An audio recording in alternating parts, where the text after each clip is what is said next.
Amigurumi Bebek Dünyası sayfama hoş geldiniz. Bugün sizlerle üçgen bebek yapacağız. Bebeğimizi 3 videoda bitireceğiz inşallah. Şimdi kullandığım ipi ve tığ numarasını göstereyim. Hobby'nin 200 metrelik ipini kullandım ben. Tığ olarak da 2 numara tığ kullandım. Bu bebeği Hobby iplerinden öreceğiz. Öncelikle Naku iplerinden ördüğümüz bebeklerin boyutlarının farkını göstermek istedim. Bu ipler kalın olduğu için bebek çok daha büyük olurken Naku ipleri birazcık daha yumuşak ve ince dokulu olduğu için bebeğin boyutu birazcık daha kısa oluyor. Yaklaşık 25 santim, bu ise 30 santim çıkar. Evet arkadaşlar, bebeğimizi yapmaya başlayabiliriz. Öncelikle ayakkabıdan başlıyoruz. Ayakkabıyı ben ayrı değil de bebekle beraber örüyorum. Daha güzel duruyor bence. Sihirli halka yapmakla başlayalım işe. Sihirli halkayı nasıl yapıyoruz? İlk önce onu göstermek istiyorum.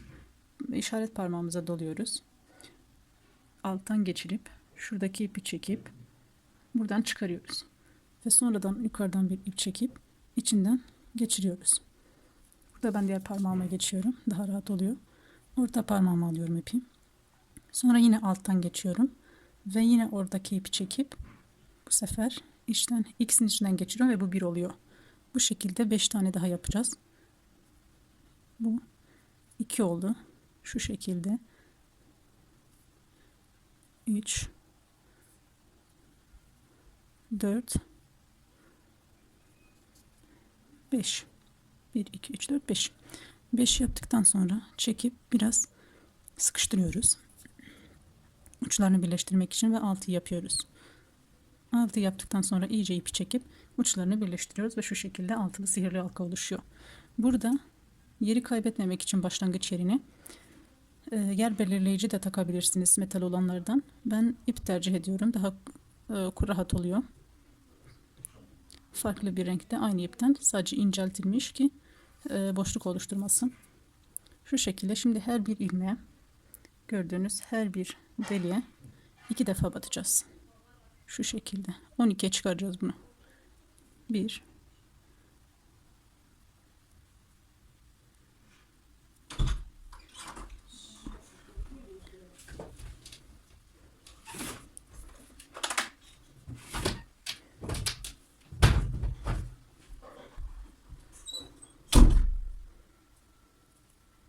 5 6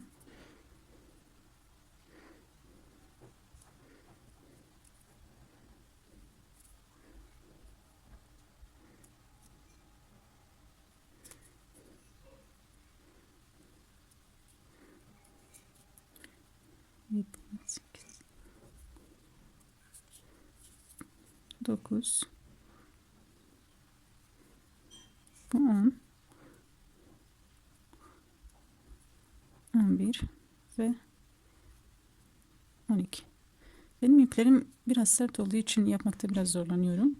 Fakat bu Hobby ipleri böyle oluyor. Sert oluyor ama bebeğin boyutu normal diğer iplere göre daha büyük oluyor. Aynı ölçüde yaparsanız sizin bebeğiniz daha küçük çıkar, fakat benimki birazcık daha santimetre açısından daha uzun çıkar. Şimdi 12'yi tamamladık. İpimizi karşı tarafa atıyoruz ve bu sefer 2 çift bir tek olacak şekilde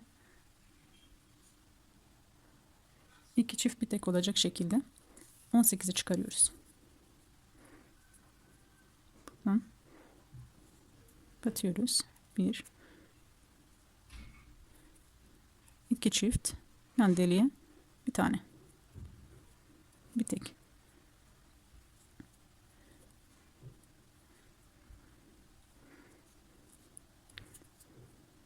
Bunu bir tane.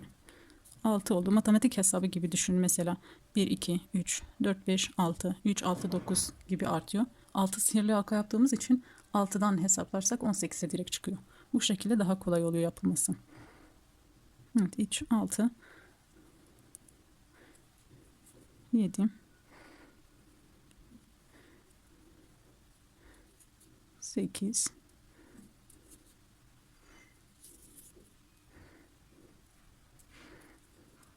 9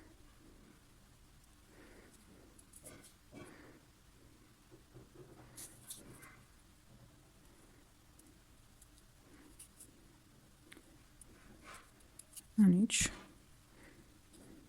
14, 15.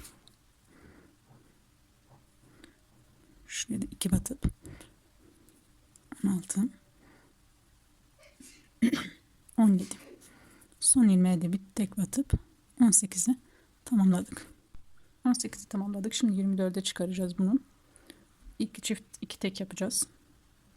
İlk deliğe 2 çift batıp 1,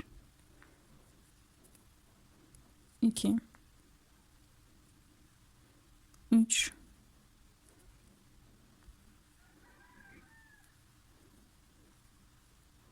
4, 5, 6, 7,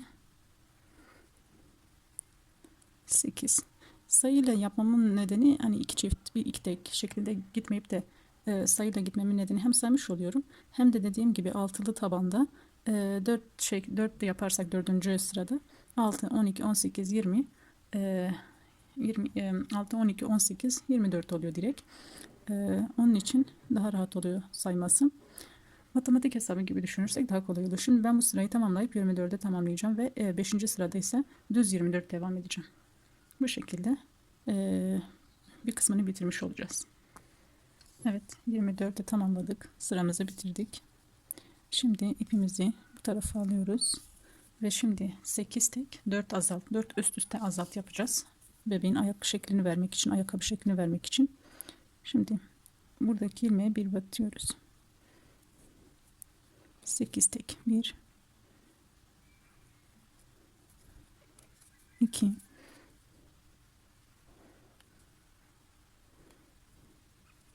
3,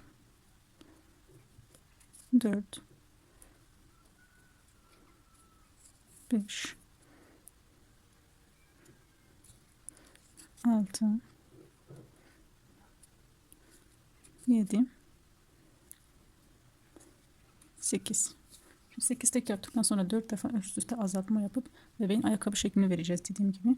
Şimdi buradaki gördüğünüz 1-2 ilmeğin ön kısımlarını bize dönük tarafı dış halkadan şuradan bir batıp diğer yandan da yine öndekine bir batıp çekip ilk ikisinin içinden geçirip sonra yine bir alıp son ikisinin içinden geçiriyoruz. Bu şekilde bir azaltma oldu. Yine aynı şekilde kalan bir 2. Onları da ön halkalarına batıp ilk ikisinden geçip son ikisinden de geçiyoruz. 2 oldu.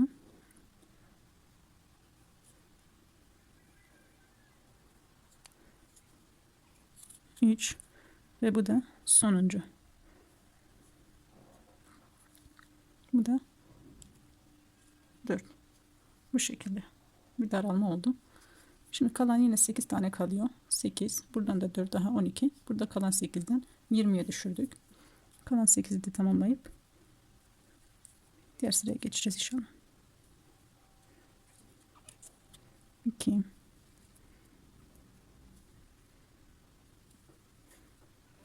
3,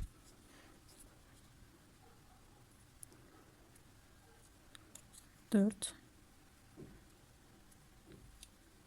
5, 6, 7 ve 8. Şimdi burada da yine 8 batıp 2 azaltacağız üst üste ve yine 8 yapacağız. Tam şekil çıkacak. Sonrasında 3 halka çalışacağız. Ten rengine geçip şuradan batıyoruz. 1,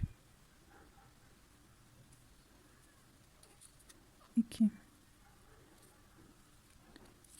3, 4, 5, 6, 7, 8. 2 daraltma yapacağız burada. Ön halkadan 1, ön halkadan 2. Şuradan İlk ikisinden çekip çıkarıyoruz. Bu bir ve bu da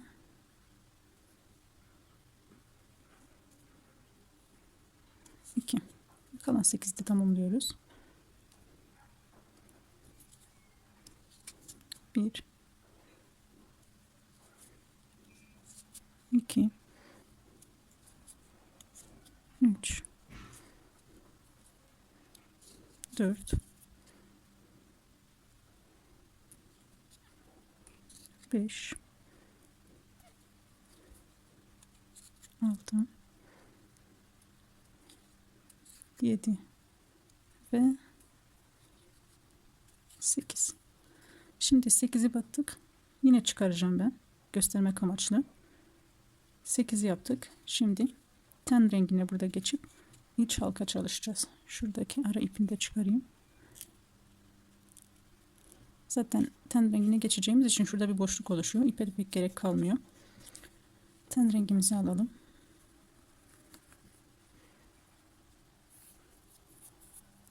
Şurada parmağımızla sabitleyelim içten. Ve buradan çekiyoruz. Şimdi bağlayacağız her iki tarafı da. Biraz genişçe bırakalım. Sıkıştıralım ki gevşek bir görüntü oluşmasın. Şunu alıp şu şekilde bir düğüm, isterseniz 2 düğüm de atabilirsiniz. Şimdi önemli olan kısımlardan biri de ipimizi çekiyoruz. Şu ipi dışarı atmak. Şimdi iç halka buradan çalışacağız. Kalan dış halkayı da dışa attığımız bu mor iple süsünü vereceğiz ayakkabının. Şimdi bunu dışarı attık. İpimizi doluyoruz parmağımıza. Şimdi iç halka çalışacağız. Şu gördüğünüz şu iç halka, bu bize dönük kısmı dış halka, şurası iç halka. Dış halka, iç halka. Şimdi iç halkanın ilk düğümüne batıyoruz. İlk ilmeğine battık. Bu bir. Şuradan sabit tutarsak gelmeyecektir elimize.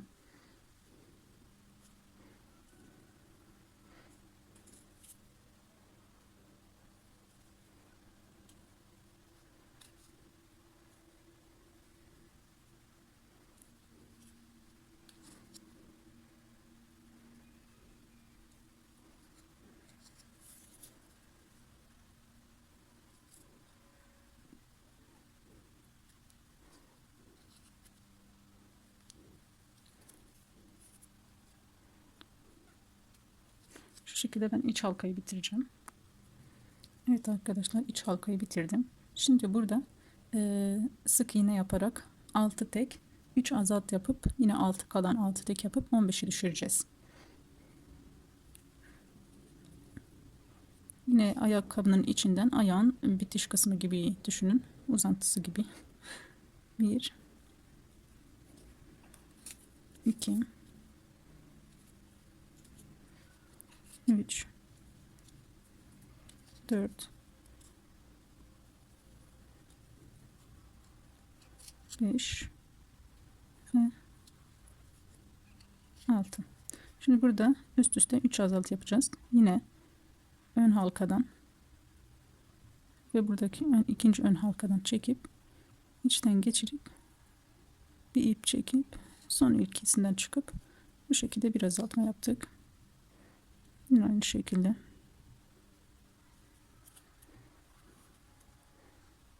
Bu arada ben biraz içini doldurdum ayakkabının. Bu sırayı yaptıktan sonra da içini doldurabilirsiniz hafiften. Yavaş yavaş içini doldura doldura daha kolay oluyor. Sonradan içini doldurmak biraz zor oluyor. Ve bu da son 3. Kalan 6 taneye tek sık iğne yapıyoruz. Tek batıyoruz. 1 2 3 4 5 ve 6.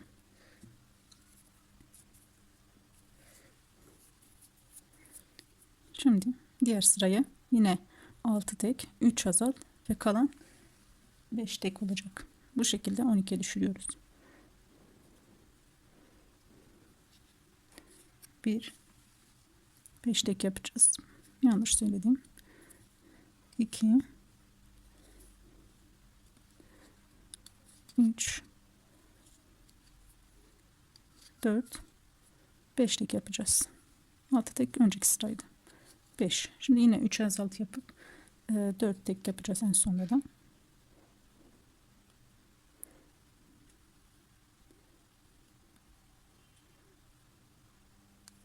Bu şekilde alıp bir azalt.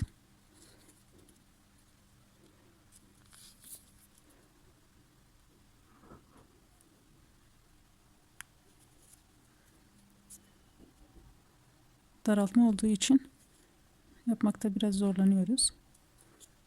Şu şekilde ikisinden ip takıldı. Bir saniye şurayı düzeltelim hemen. Öne bat. Ön halkaya batıp çekip tekrardan çıkarıyoruz. Az önce ip takıldı herhalde.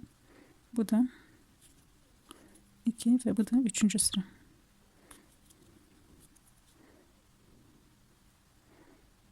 Sürekli bu kısımda daraltma olduğu için ipleri çekmekte biraz zorlanabilirsiniz siz de. Gevşek bırakırsak rahat olur fakat hoş bir görüntü olmaz. Kalan bu 3'ü de bitirdik. Kalan 4'e de tekli batıp sırayı tamamlıyoruz. 1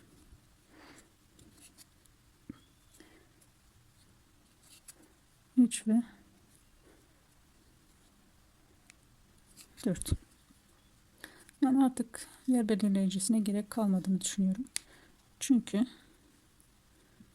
şuradan rengi çıkaralım. İpimiz koptu içeriden. Çünkü zaten şurası başlangıç. Şurası da bitiş. Gösteriliyor zaten. 12 tane yaptık. Yer belirleyicimizi çıkardık. Zaten burası son oluyor. Başlangıç oluyor. Şimdi 4 sıra boyunca 12 düz gideceğiz. Bacağı geçtik zaten. Biraz bacağı da yapacağız ten renginde. Ben 4 sıra yapayım. 4 sırayı tamamladım. İçine biraz elyaf koydum. Kalan elyafı da size göstermek istedim nasıl koyduğumu. Makas yardımıyla öne doğru bastırıyorum. Boşlukları dolduruyorum hepsini. Bu şekilde içini dolduralım. Şu şekil. Ayakkabı bu şekilde ayağı oluştu. Şimdi kaldığımız yerden devam edelim. Son sıraya gelmeden önce bir ilmek boş bıraktım. Son ilmeğe batıyorum. Şu şekilde bırakıyorum ve taytına geçiyorum. Taytını da ben açık mor tercih ettim. Şu şekilde parmağımızla sabitliyoruz ve çekiyoruz. Yan ilmeğe de bir tane batıp 2 tane batıp ipimi sıkıştırıp keseceğim. Şu şekilde tayta geçmiş olduk. Şurada kalan ten rengini çekiyoruz ve ipimizi çekiyoruz ki şurada gevşeklik oluşmasın. Şunu keselim.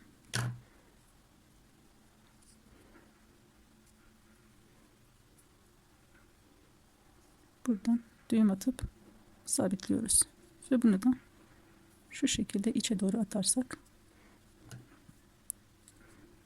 elyaf niyetine kullanmış olacağız onu da. Şöyle. Şimdi ten rengiyle işimiz şimdilik bitti. Kenara alıyoruz.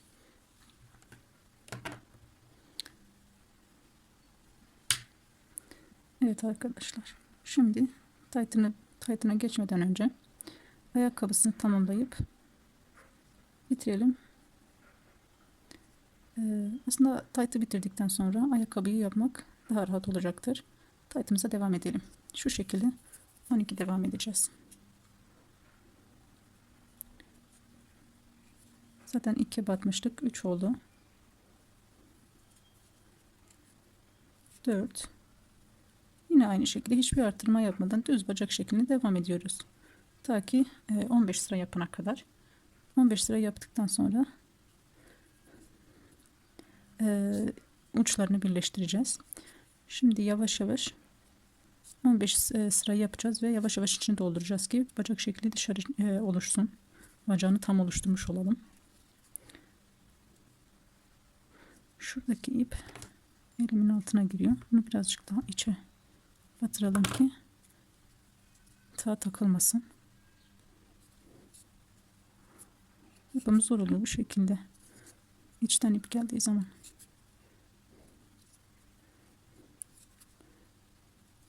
Düz batıyorum. Hiç artırma yok.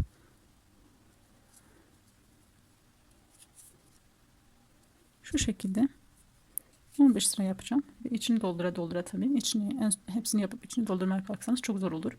Biraz yapın, içini doldurun, biraz yapın, içini doldurun. Bu şekilde 15 sırayı tamamlayalım. 15 sıra düz, 12 şekilde ördük, içini doldurduk. Şimdi burayı birleştireceğiz. Şimdi battık ya, şuraya batıyoruz ve tam karşısına gelecek olan şu ilmeğe de batıyoruz. İpimizi alıp ikisinin içinden geçiriyoruz ve üstten alıp bir sık iğne yapıyoruz. Bu bir. Yine bu. Buradan önden bir tane alıp yine arkadan bir tane alıyoruz. Ve yine ipimizi çekip ikisinin içinden geçiriyoruz. 2.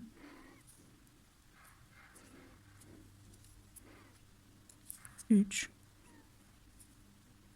Şuradan 4 ve yine şuradan çekip yine karşıdan çekip çıkarıp 5 yapıyoruz ve yine kalan şu son ilmeğe şuradan yine batıp 6 yapacağız. 6 yaptık. Burayı çift batıyoruz. Bu şekilde. Bir zincir çekip ipimizi kesip sabitliyoruz. Şu şekilde. Birinci ayağımız bitti. Her tarafını yayalım. Şu şekilde. Şimdi ayakkabısının şeklini vereceğiz. Parmağım şuradan gördüğünüz ilk dış halkaya batıyorum. Bir çekip bir tane zincir çekiyorum. Sonra ikinci kaze yapacağım. Aslında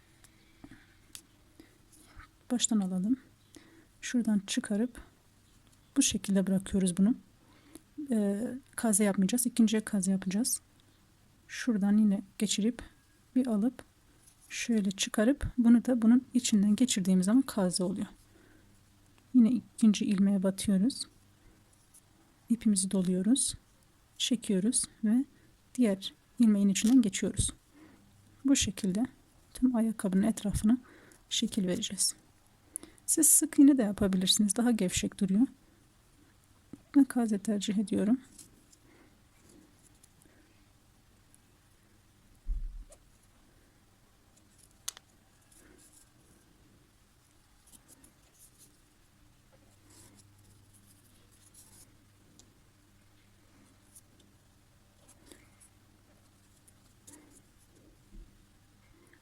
Bu şekilde tüm ayakkabının etrafına döneceğim şimdi.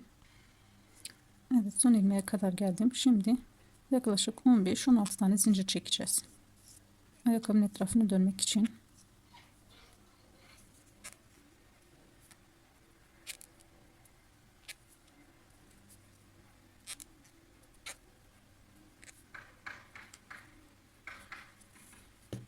Şimdi ayakkabının etrafını döneceğiz. Şöyle. Ve yetti. Bir zincir daha çekelim. Gevşek dursun. Ve şuradan ipimizi şu kadar uzunlukta kesmeniz yeterli. Çekip çıkarıyoruz. Şimdi gördüğünüz gibi şu şekilde ön yüzü bize dönük olacak şekilde ayakkabının etrafını dönüp başladığımız yere geri dönüyoruz. Şuradan herhangi bir yerden batıp şu iç kısımdan çıkacağım ve ipimi alıp buradan çekip buradan çıkaracağım. Siz burada iğne de tercih edebilirsiniz. Tığla da olur. Şu şekilde sıkıştıracağız. Şuraya bir düğüm atalım. 2 düğüm atarsak elyafın içinde kaybolacak ipimiz ve bir daha dışarıya. Bu şekilde ip dışarı atmayacak. Şuradan batalım. Yine şuradan ipimizi tutup çekelim. Şuradaki düğümü içe atalım. Tamam. Şu şekilde. İpimizi içte kaybedeceğiz şimdi. İpimizi içte kaybettik. Bacağımız tamam. İkinci bacağı da aynı şekilde aynı dolgunlukta yapacağız. Ve artık ikisini birleştirip gövde kısmına geçeceğiz. Evet arkadaşlar, bebeğimizin iki bacağını da aynı ölçüde yaptık. Gördüğünüz gibi. Şimdi üçgen bebeğimizin gövdesini yapmaya başlayalım. İlk önce 6 zincir çekiyoruz. Şu sağ kısımdan başlayıp 6 zincir. Buraya da 6 zincir, 6 sık iğne, 6 zincir, 6 sık iğne ve 6 zincir şeklinde gideceğiz. Öncelikle zincirimizi çekelim.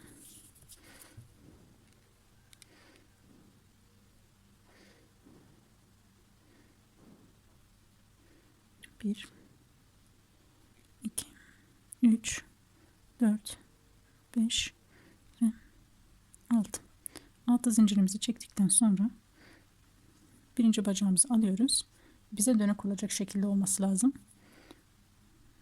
Birinci sık ilmeğe batıyoruz. Buradan da 6 sık iğne yapıyoruz.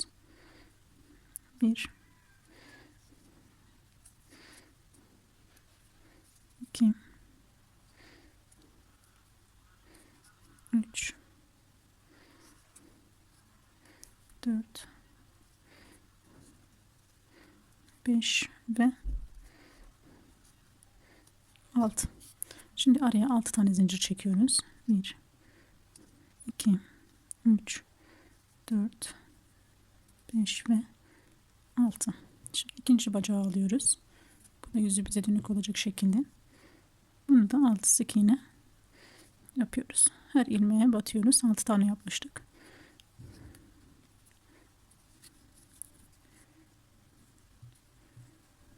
Üç, 4, 5 ve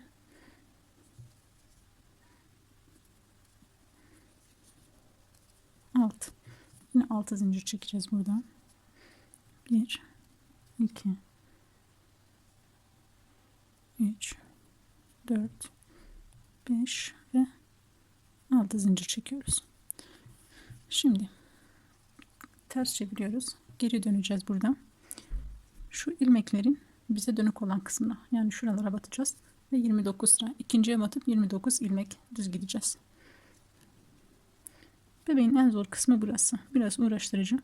Çünkü yapımı o kadar rahat değil. Şu 1, şu 2. İkinci.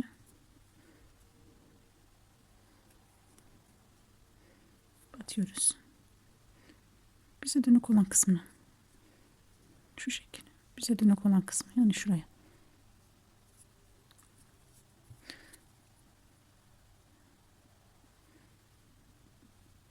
Burada gerçekten girmesi biraz zor. Fakat burası geçti mi bebeğin en iyisi, yani en rahat kısmına geçmiş olacağız. 2. Diğerleri çok çabuk olacak zaten. 3.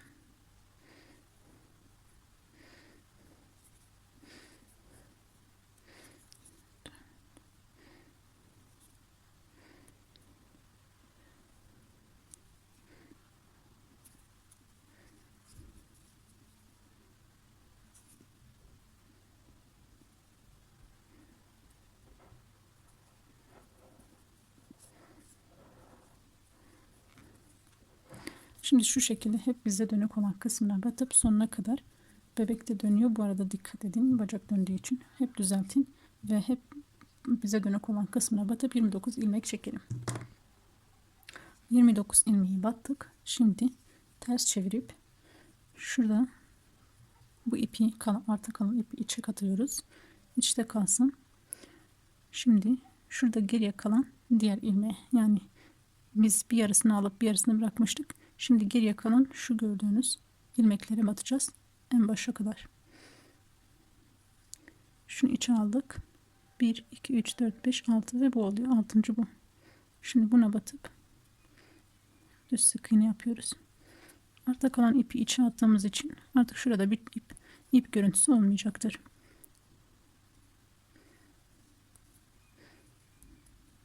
Bu kısım daha rahat oluyor diğer kısma göre.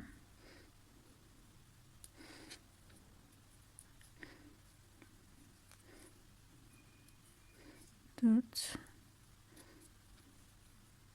5 ve bu da 6.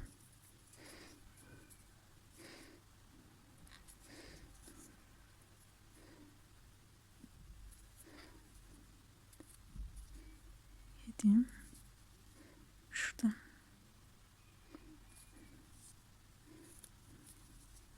Sekiz. Şimdi ben en başa kadar hep ön tarafta görünen ilmekleri tek tek batıp en başa kadar devam edeceğim. Son sıraya kadar geldik. 60 ilmeği tamamladık. Şimdi geri döneceğiz. Burada başlamadan önce yer belirleyicimizi takalım. Şu şekilde yerine yerleştirelim. Burası sıranın başı olacak. Onun için yani hizayı kaybetmesek iyidir. Şimdi burada gördüğünüz bir kez daraltıp ikinci sıraya başlayacağız. Şu şekilde geçirip ikisinin içine çıkarıyoruz. Bir kez daraltıp başlıyoruz. 1 2 3 4. İkisini aldığımız için geriye 4 kaldı. Şuradan ikinci ilmeğe battık. Şimdi bir daralt yapıp bunu saymayacağız. Bir sık iğne araya 26 tane sık iğne yapacağız şimdi. 1 2 3 4. Bu 24 25 ve 26. Şimdi kenardan iki kez azalt yapacağız. 1 ve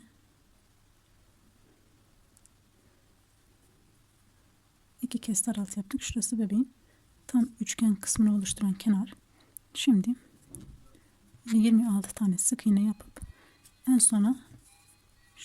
sona 2 tane kalaya kadar 26 oluyor. 26 tane ilmeğimizi atıp en sonunda bir kez daralt yapacağız.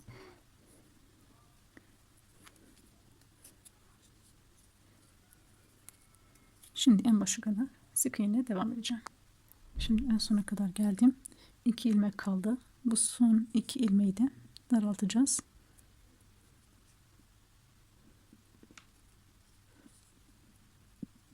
Ve bu şekilde 56 tanesi yapmış olacağız. Şu an 56 tanesi var. Şimdi bunu içe atıp tekrar bir kez daraltla başlayıp araya 24 tane örüp son iki kısımda 24 tane muhtemelen şuraya gelecek. Şuradan bir daralt, şuradan bir daralt yapıp yine 24 sık iğne yapıp 52'ye düşürdük. Şimdi 4. halkada 52 tane sık iğne yapacağız. Azaltma yapmayacağız bu sırada.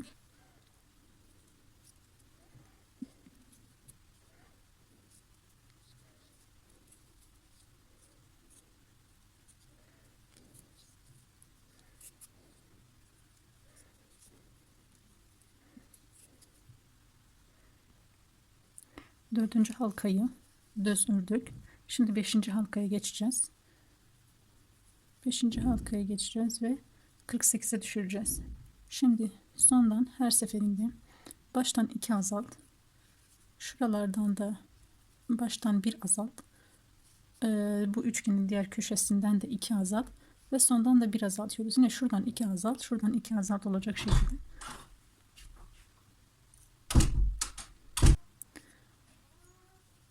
4 tane azaltma olmuş oluyor. Şimdi 52 oldu. Biz bunu 48'e düşüreceğiz. Şuradan Aradaki fark da her zaman 2 azalıyor. 26 azaldı. 24 oldu. Şimdi araya 22 atacağız. Şimdi şuradan bir azaltma ile başlıyoruz.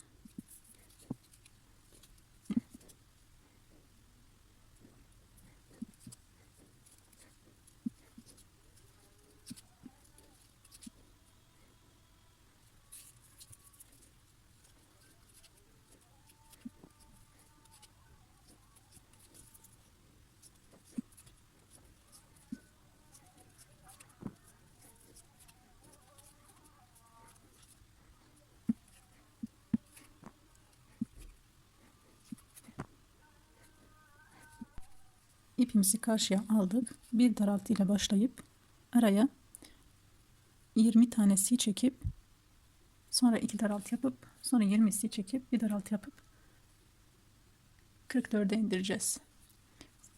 İlmek sayımızı. 4'er 4'er iniyoruz. 48, 44. Bir sonraki sırada 40 olacak.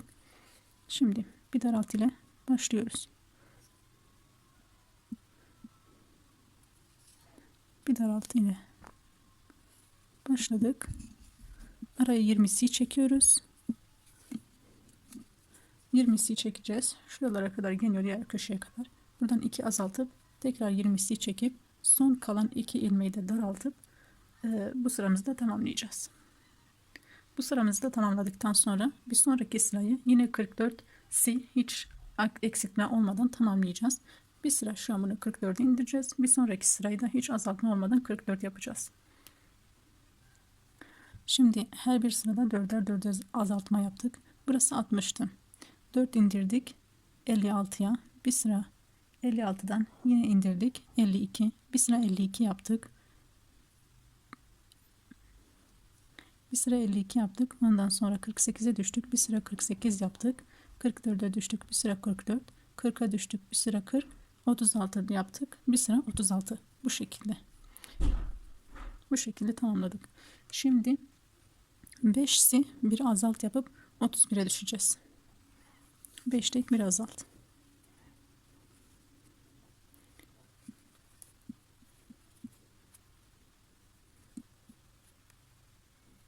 Bu şekilde atıyoruz. 1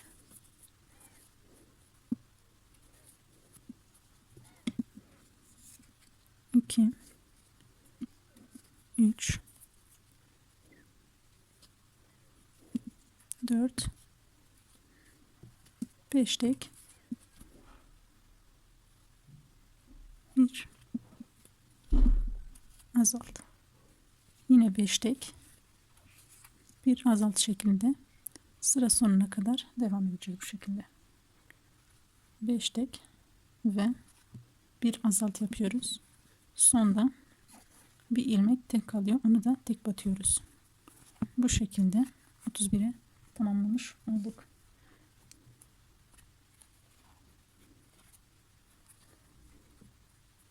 Şimdi bu sırayı da 31 örüp 14. olması lazım. 2, 4, 6, 8, 10, 12, 14. sırayı da 31 örüp tamamlayacağız.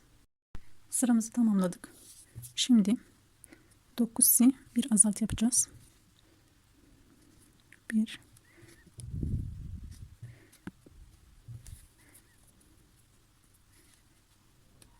2 3 4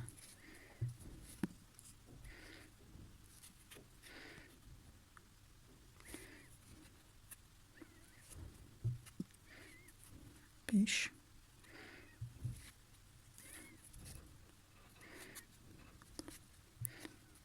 7 8 9 sayalım. 1 2 3 4 5 6 7 8 9 9'si bir azalt. Tekrar 9'si bir azalt. 1 2 3 4 5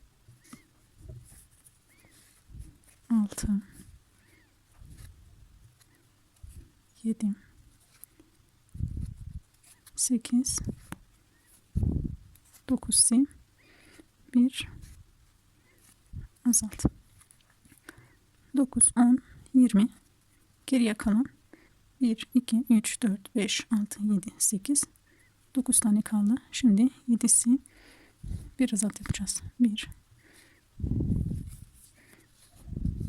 2, 3, 4, 5, 6, 7 ve bir azalt 8. Şimdi 28'e düştük. Bu sırayı da 28 öreceğiz. Bu sıramızı tamamladık. Yer belirleyicimizi karşıya atıyoruz. 5'si bir azalt yapıp 24'e düşeceğiz. 1,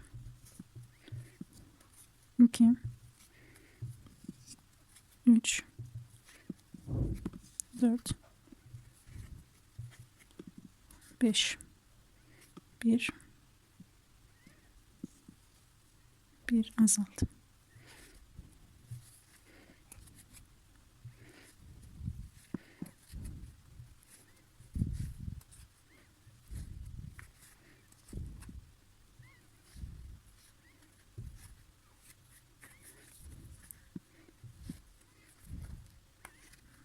Ve 1 azalt.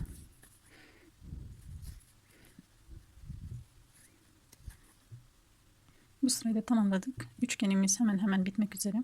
Şimdi içini elyafla dolduralım. Köşelerini iyice doldurduk elyafla. Güzelce makas yardımıyla köşelere doğru elyafla ittik. Şimdi bu sırada 4 zincir azalt yapıp 20'ye düşeceğiz. Bir sonraki sırayı da 20 devam edeceğiz. Ondan sonraki sırayı 3 zincir azalt yaparak 16'ya düşeceğiz. Ve sonraki sırayı da yine 16 sıra düz devam edeceğiz.